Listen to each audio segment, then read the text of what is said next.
And drum roll, and we're live. We are live. Welcome to a brand new episode of Dieting and Donuts with Jared and Grant. Tonight is going to be a kind of random episode. We're basically just going to go over. We can spend a lot of time on it, but we're basically just going to be going over a lot of Q&A type stuff. So this is a great episode, and every time we see someone new pop in here, we'll try to remind you guys. But really, if you have any questions whatsoever, please, this is the perfect episode to ask them. We will go as in-depth as we can on every single one. And remember, there are no stupid questions, only stupid answers. and stupid people. But yeah, guys, we've got a bunch of Q&As just loaded, ready to go. But if you guys that are watching have any, just go ahead and chime in and we'll answer those. So I guess we'll just go tit for tat and just kind of just talk and go back and forth. Sure. And if we find like a really good one, we can elaborate. Yeah, this doesn't have to be like a rapid fire Q&A by any means. So, alrighty. Okay. Is there ever a good time to stop weighing yourself? I can go both ways on this. I would say there is a good time to stop weighing yourself. And that would be if it's causing you any kind of like stress in your life, or it's just something that, causes you a lot of anxiety, something like that.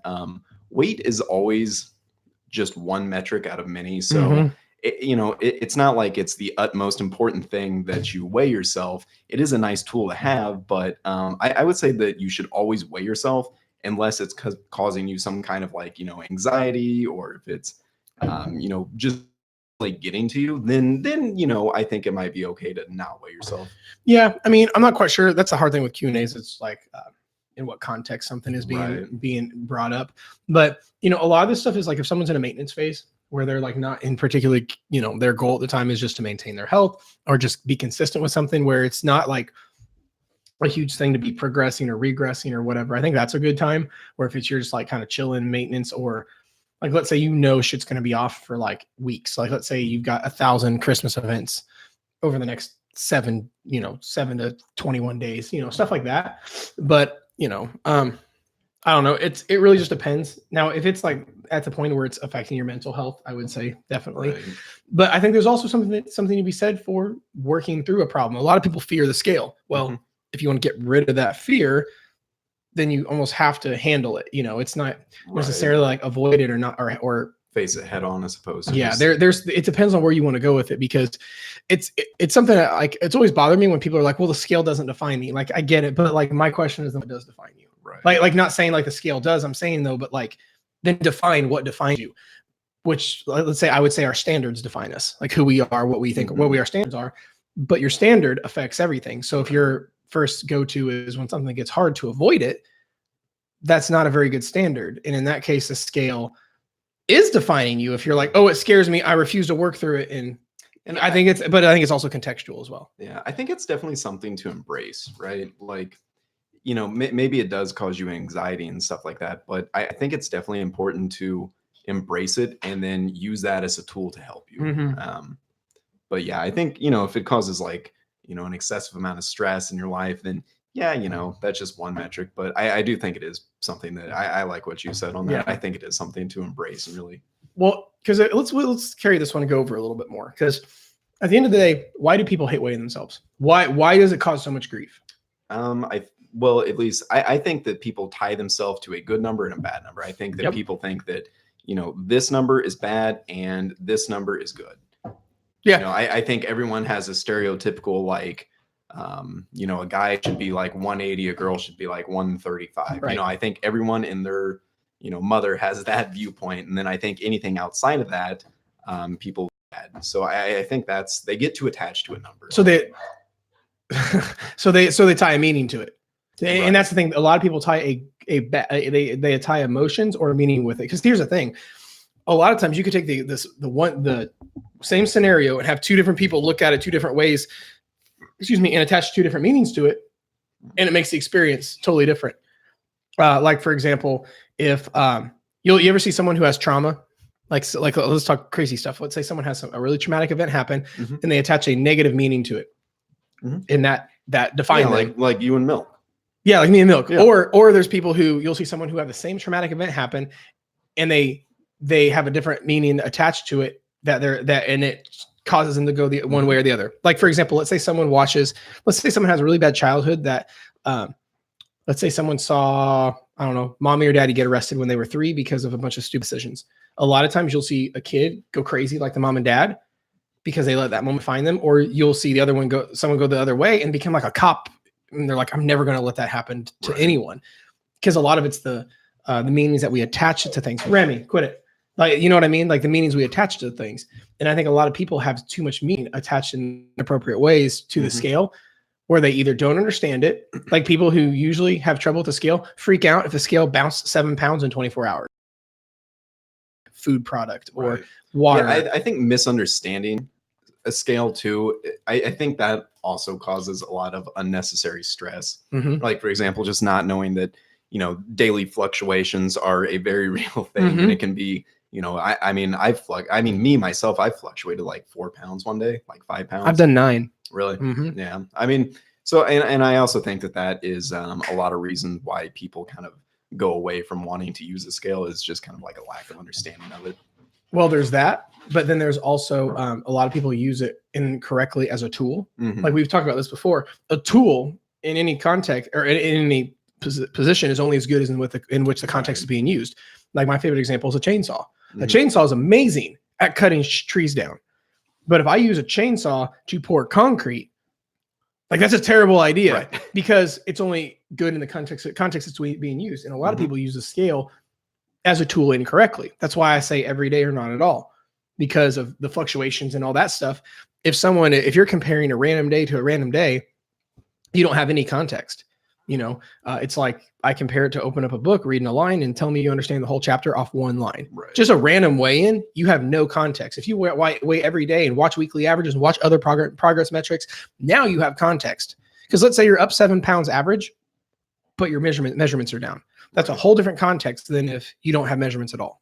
So, and I, if we want to kind of broaden this too, I think that there is, it's damn near every, like we can say tool. So like a tape measure, things like that. A lot of these like tools in fitness are really like misunderstood and not used well. You know what I mean? Like I know a lot of people that get, really like been out of shape and get a lot of anxiety. Like if they're trying to put on size and like, let's say they're measuring their arms and, they've gone down 1/4 of an inch. For some people, that's just like, life shattering, but that could be a number of different things. That could be maybe they've lost some weight. Maybe they've actually put on a little bit of muscle. They're dehydrated.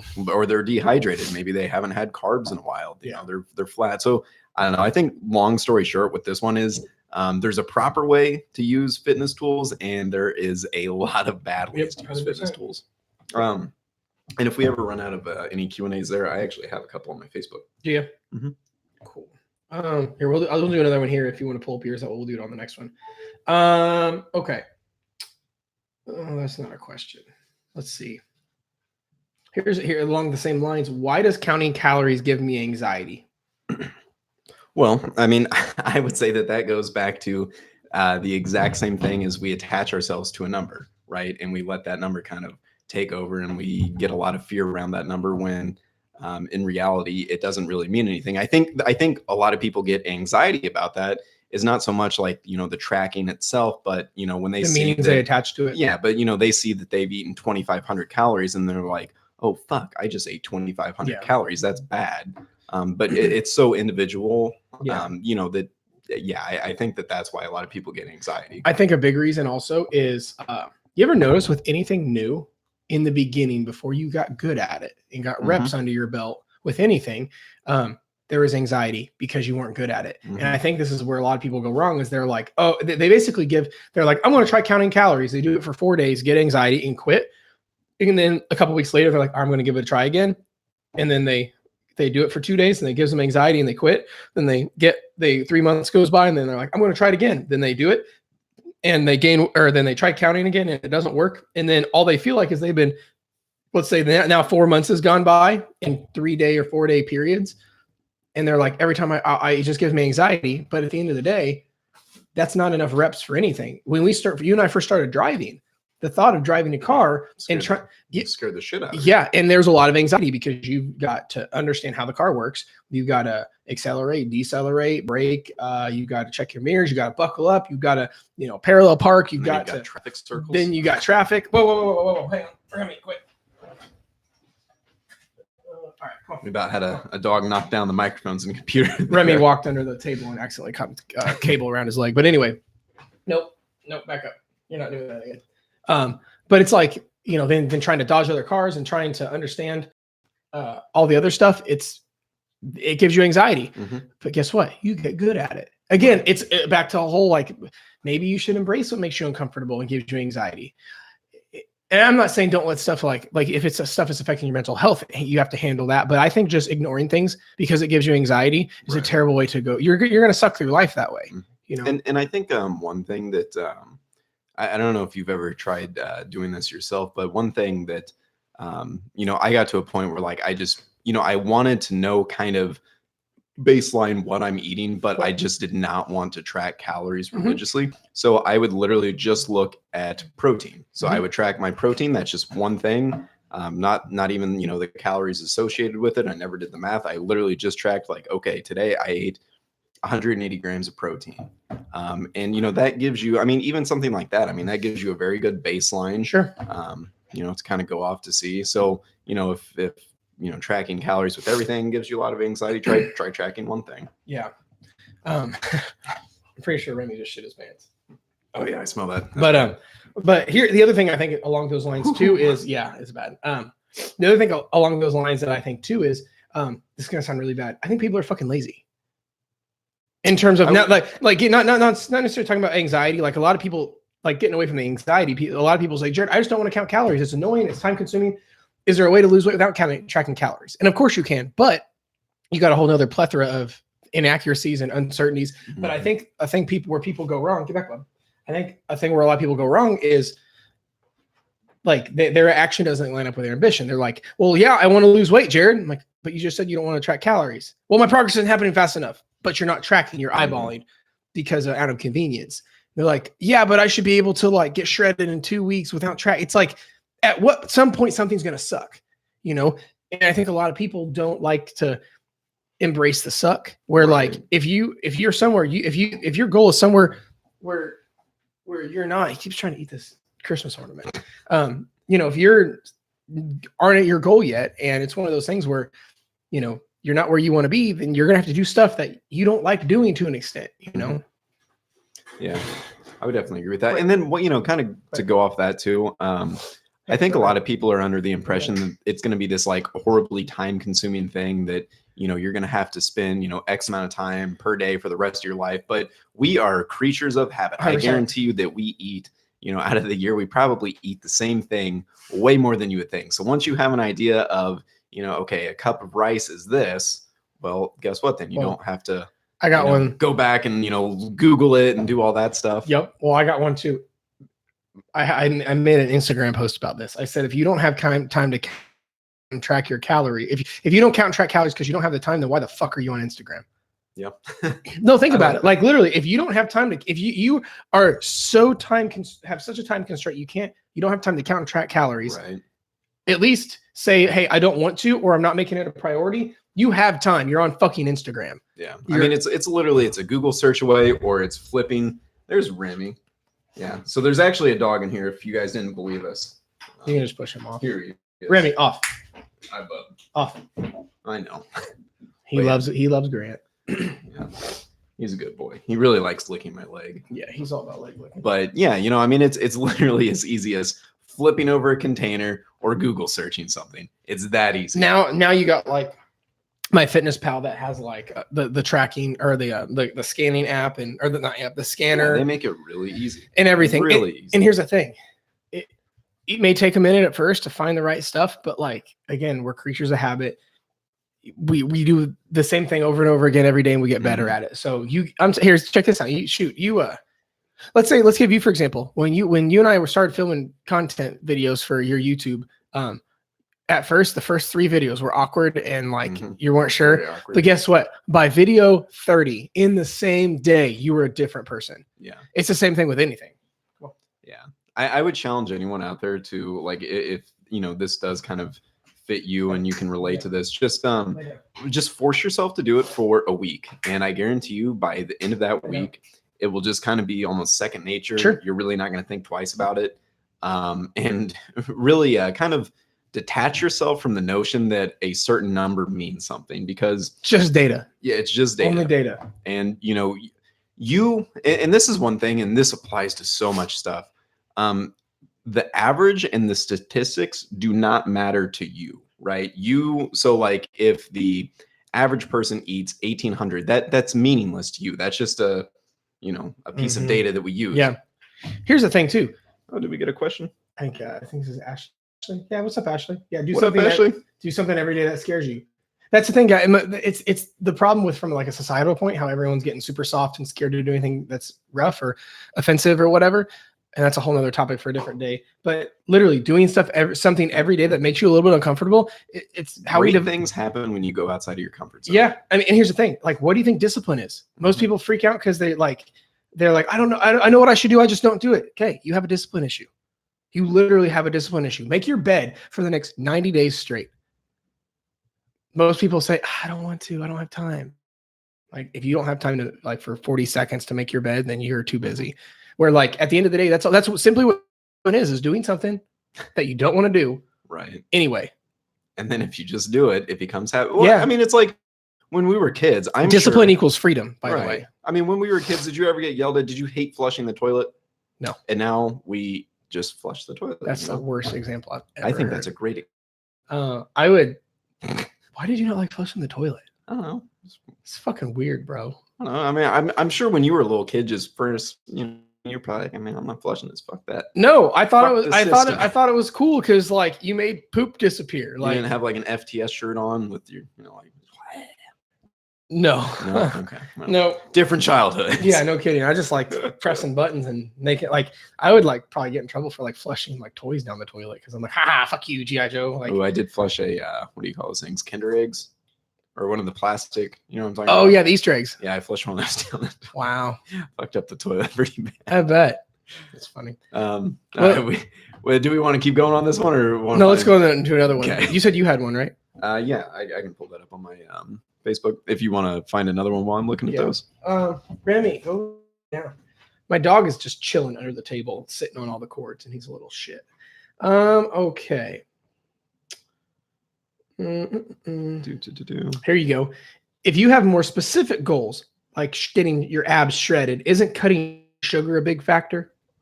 Cutting sugar in particular? Yes, inherently. No. I mean, that means absolutely nothing. There is no inherently fat-storing food. Guess what? Calorie deficit cures all. Calorie deficit cures all. Here's why. I'd like to give you a little bit of some context, because a lot of people are like, well, what about insulin? Well, what about this?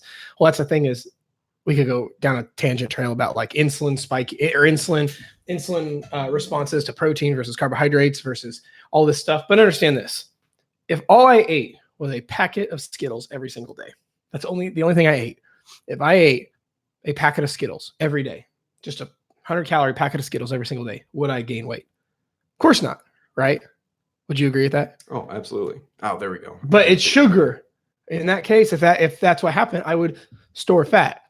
And usually people's thing is they're like, oh no, well, because you're not eating anything else. I'm like, exactly, because calorie deficit. Mm-hmm. Not that you should only go home and eat a thing of Skittles, but sugar doesn't inherently store fat. A lot of people act like they're just a bunch of weird stuff when you have really specific goals. But within this question, it's not like that. And so a lot of people, I'm sure we say this every single time, but like, obviously your body is going to respond to different foods in different ways. Like, it's not even a question whether or not like, a stick of butter is going to be worse for you than, like, let's say if you want to get the same amount of fat from like an avocado. Like, right. Obviously your body's going to respond to one differently than it's going to respond to the other. But at the end of the day, anytime we're talking about just weight loss or something like that, it's just calories in, calories out. Yeah, 100%.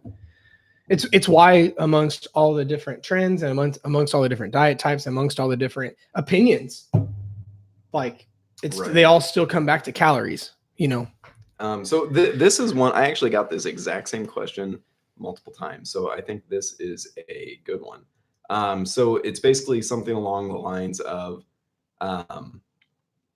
basically they want to go to the gym, like they're ready to go, they want to make a change, but they just simply don't know what the hell to do. And so basically, where do you start with that? And I think that I was actually going to make a video, kind of a longer video on that one, addressing that, but I think it's literally as simple as doing figuring out how much time that you want to put into the gym. Yep. And then just figuring out a split from there, and then just Googling exercises. It's literally that simple. Yeah. Now, I mean, best thing you could do is get a hold of a Jared or Grant and apply for coaching. That's the best thing that could happen.